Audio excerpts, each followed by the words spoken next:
So you have to connect with them culturally and socially. Hi there, Steve Kaufman here again, and today I want to talk about workplace English.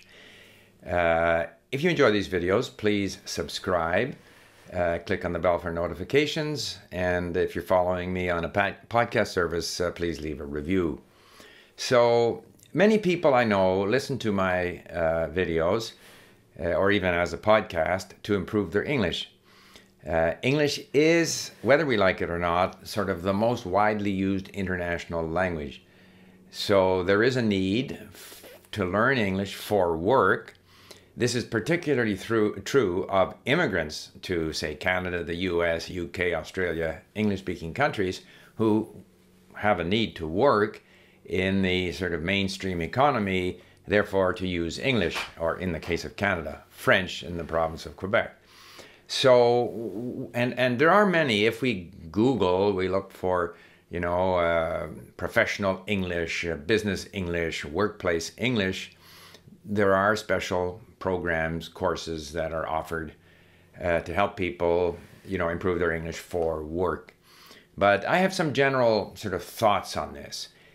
My own view is that to work in English, the sort of technical jargon, the technical vocabulary that you need is rather limited. That can be learned quite easily. And what I would do if I were, say, having to work in German, let's say, or Spanish or Chinese, or Russian or Japanese or Portuguese, then I would find, documents, reports, things of that nature, which have the vocabulary, the technical vocabulary that relates to my area of professional, expertise or things that I need. And I would read them, and I would, if I could find podcasts on these subjects, I would listen to them. I would save the words and phrases that I need, essentially using something like Link. I would bring them into Link and then work them to get that jargon, that turn of phrase, the technical terms that I need. That's the easy part. The more difficult part is, because if you work in an office, or you're interacting with customers or suppliers, or you're dealing with people in a working environment, you are dealing with them socially. You're dealing with them socially while at work. You're dealing with them, in many situations, socially after work. So you have to connect with them culturally and socially. That's more difficult. So I always say, the professional English, the business English, that's the easy part. Work on improving your social English. And fortunately today, there's an abundance of sitcoms on YouTube, on Netflix. There's different ways we can access these to get at the phrasing that is being used. If we can get ourselves to a stage where we actually get the jokes, even the fact that we watch some of the popular TV programs or see the most recent movies gives us a subject of discussion that we can share with our colleagues at work.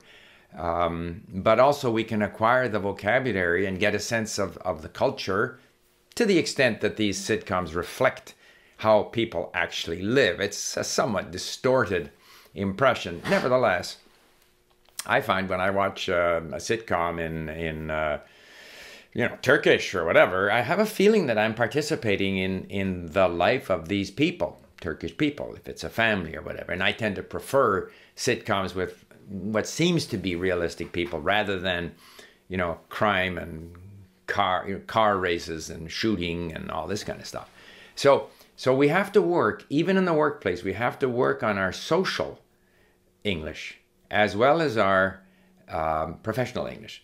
Now, when it comes to sales presentations or making a presentation of any kind, I think it's, first of all, you want to study people who are effective at doing this. And the interesting thing for those people learning English is that there is an abundance of podcasts on not only on every possible area from marketing to technical issues to you name it, Bitcoin, I don't know, there's podcasts on everything. And there's podcasts on history, and there's podcasts on whatever subject you're interested in.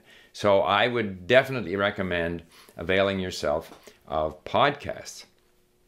But also, I'm sure, I don't know if there are podcasts on how to make a presentation, but there's lots of, I haven't Googled for it, but if you Google for how to make a presentation, you get lots of tips.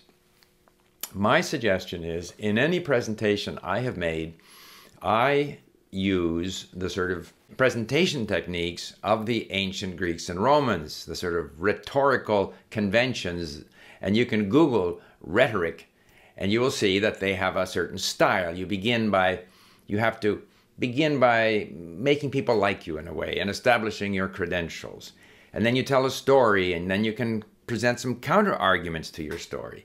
And then you want to finish with an emotional appeal. I mean, I've summarized it very quickly, but I would definitely recommend that you do some research into how to present things effectively. And there are a number of conflicting theories of how to present effectively.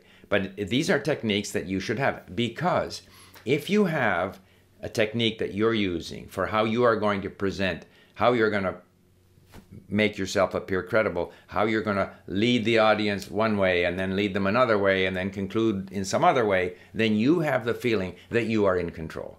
And that is a very powerful feeling when you are trying to persuade people of something.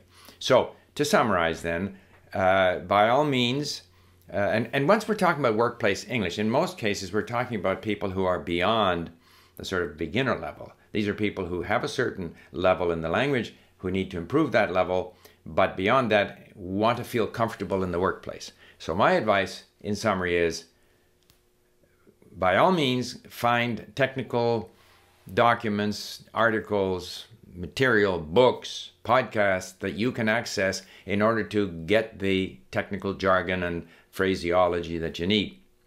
Or for that matter, if you have to write papers, there are forms or structures that should be used in making, presenting your dissertation or whatever it might be. But then make sure you put enough effort into the social, cultural language so that you can be comfortable with your colleagues at work, whether at work or after work.